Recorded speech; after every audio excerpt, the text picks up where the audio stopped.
Hello. Today I'm going to show you how your tenure impacts you as an employee of the federal government during a RIF. A RIF is a reduction in force, and I'm going to show you how to find your tenure code on your standard form 50.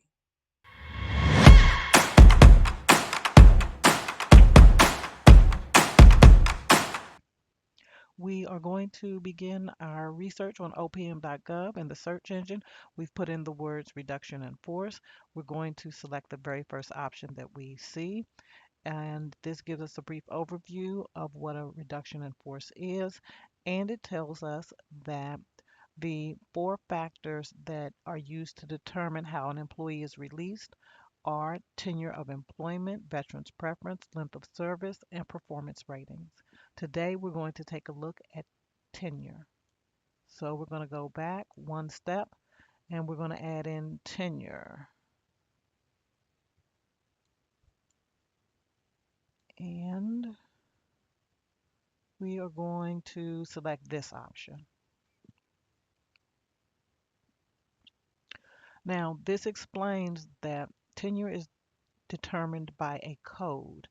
You will either have code 0, 1, 2, or 3, and these rules with regard to tenure have been in place from June the 1st, 1972 to present. So tenure code 0 means that you have no tenure group.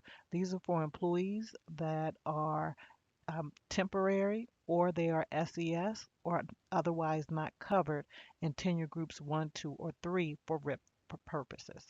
Now, tenure code 1 or group 1, if you're in the competitive service, tenure group 1 includes employees serving under career appointments who either have completed initial appointment probation or are not required to serve initial appointment probation. If you're in the accepted service, tenure group 1 includes permanent employees whose appointments carry no restriction or condition, such as conditional, indefinite, specific time limitation, or a trial period. Tenure Group 2, if you're in the competitive service, Tenure Group 2 includes employees serving under career conditional appointments and under career appointments who are serving initial appointment probation. Accepted service is in Tenure Group 2 includes employees who are serving trial periods or whose tenure is equivalent to career conditional tenure in the competitive service in agencies that have that type of appointment. For example, accepted appointment conditional. Now, if you're in group tenure in group or tenure code 3, and you're in the competitive service, that means that you are an indefinite employee. You're serving under a temporary appointment pending establishment of a register, employees under term appointments, employees in status quo, and employees under any other non-status, non-temporary appointments. If you're in the accepted service, Tenure Group 3 includes employees whose service is indefinite. That is without specific time limitation, but not actually or potentially permanent, or with a specific time limitation of more than 1 year. Also, employees who, though currently under appointments limited to 1 year or less, complete 1 year of current continuous employment.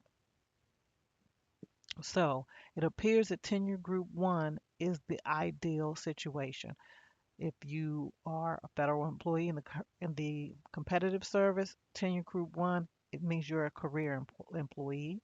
Tenure group 2 means you're a career conditional employee, and tenure group 3 means that you're in some type of temporary non-permanent status. And it appears to be the same if you're in the accepted service.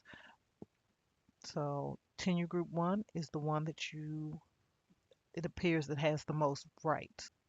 In order to determine what your tenure code is, you have to look at your notice of personnel action, and that is processed on the standard form 50. As you can see right here, it says standard form 50, and it will contain a lot of information about you. When you scroll down just a little bit, when you come to employee data, you'll see item number 24 right here is for tenure. And these codes correspond with those other tenure groups or codes. So if code 0, no tenure, code 1 means you're a permanent employee, code 2 means you're in some type of conditional status, and 3 means that it's indefinite. Now, whether you are in the competitive service or accepted service, you can determine that by looking at item number 34 on your SF or standard form 50. Okay, to recap, the standard form 50 explains to you what your tenure code is and whether you're an accepted service employee or a competitive service employee. Box 24 lets you know what your tenure code is, and those tenure codes are 0 to 3. 0 means no tenure. 1 means that you are a permanent employee, 2 means that you are a temporary employee, and 3 means that you are an indefinite or some indefinite status as an employee. Now, whether you're an accepted service or competitive service, that is box 34 on the standard form 50. If you found this video helpful, please like, subscribe, and hit the notification button so that you will be notified whenever I post new content.